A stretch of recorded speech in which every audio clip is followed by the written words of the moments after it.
efendim. Nasıl severek izliyor. Bak canım arkadaşım. Ana sayfada çıktı. Ev bile hissetti geldiğini. Bir şey diyeceğim, bu arada YouTube'da çıkıyormuş artık arkadaşlar. Eskiden vardı, bir ara kaldırmışlardı. Şu an yeniden var. Bu da aynı rahmetli anneannem.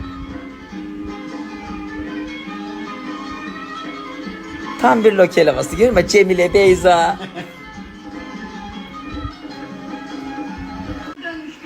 Yavaş olun ya. Yavaş var mı kız, sen de Allah'ını seversen.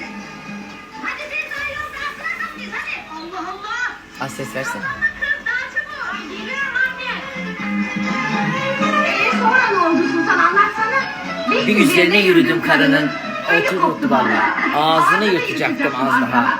Hizmetçisek eşek değiliz. Hizmetçisek eşek değiliz ya. Tabii. İyi yapmışsın kız. Zengin milletine yüz vermez. Adamın başına ederler. Senin oğlan yine işten kaçmış ha? Kaçmış ya. Ne çabuk duydun ayol. Karı karı değil, TRT haberleri.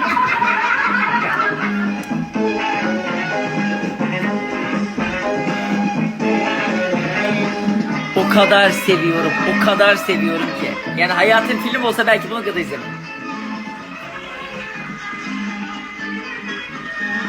Doğancım da şu anda aşırı keyifli bir şekilde izliyor.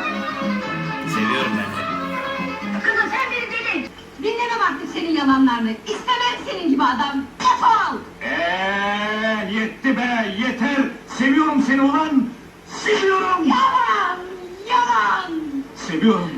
Hem de öylesiye deli gibi seviyorum.